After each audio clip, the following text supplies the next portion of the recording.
Hello friends, मैं सिर्फ doctor Salman Naseer. दोस्तों, आईसीयू में एक इंजेक्शन बहुत ही ज़्यादा यूज़ में लाया जाता है और जिसको जानना आप लोगों के लिए बहुत ज़रूरी है। और याद रहे, ये जो जानकारी है सिर्फ एजुकेशनल पर्पज़ बनाई जा रही है या बताई जा रही है, क्योंकि ये इंजेक्शन विदाउट मेडिकल सुपरविज़न के इस्तेमाल करना हानिकारक हो सकता है।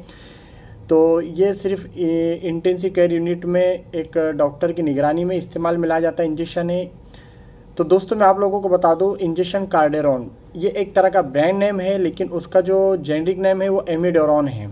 इसमें बहुत सारे अलग अलग नाम से ये इंजेक्शन मिलते हैं और याद रहे कि ये टैबलेट फॉर्म में भी आता है। तो ये इंजेक्शन किस काम आता है, यानी इसके यूजेस क्या है, इसके डोसेस क्या हो सकते हैं और ये क्यों इस्तेमाल में लाया जाता है, तमाम जानकारी आपको इस वीडियो में मिलने वाली है। इसलिए इस वीडियो को अभी से लाइक कीजिए, चैनल को हमारे सब्सक्राइब कीजिए।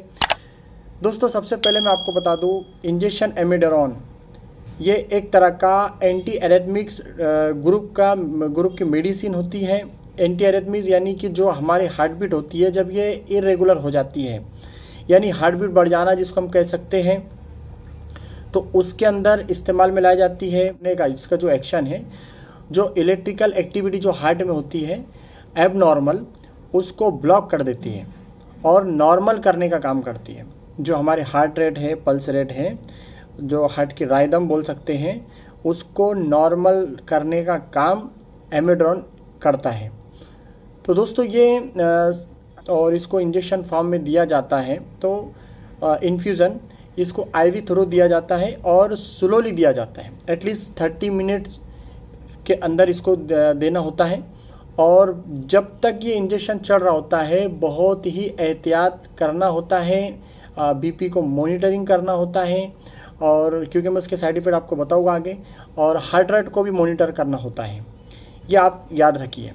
ये इंजेक्शन की जो कंडीशन है, यानी कब कब इसको इस्तेमाल में लाया जाता है, अब उसको याद रखिए कि ये एक तरह का ट्रीटमेंट या फिर एक तरह का प्रिवेंशन होता है, जो कि कार्डियक एरिथमियास जैसे कि वेंट्रिकुलर टेकीकार्डिया, जिसको हम इन शॉर्ट वीटी कहते हैं, या वेंट्रिकुलर फिब्रिलेशन, उसके अंदर भी इसको इस्तेमाल में लाया जाता है। साथ ही वाइट कॉम्प्लेक्स टेकीकार्डिया, बहुत सारी ऐसी वजह होती है टेकीकार्डिया की, और साथ ही एट्रियल फिब्रिलेशन, जिसके बारे में पहले मैंने क्लिप बनाकर आप लोगों को बताया था, उसके बारे में डिटेल बताया था एक पेशेंट के साथ में, जो हमने बेड साइड वीडियो बनाए थे।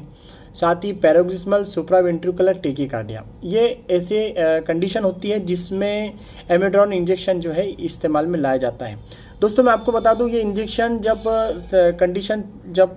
सिचुएशन ख़राब होती है उस वक्त इस्तेमाल में लाने के बाद भी पेशेंट के अगर इस तरह की कंडीशन है तो उसको एक लंबे टाइम तक ना इस्तेमाल करते हुए टैबलेट फॉर्म यानी ओरल मेडिसिन भी इसमें आती है, यानी टैबलेट भी दोस्तों इस तरह से इसका यूजेस है, इस्तेमालात है। लेकिन एक बात याद रहे कि इसके साइड इफ़ेक्ट भी बहुत ही डेंजरस हो सकते हैं। जिस साइड इफ़ेक्ट की अगर मैं बात करूँगा तो इसकी वजह से बीपी के डायरेक्ट डाउन होने के, यानी हाइपोटेंशन का चांसेस होते हैं।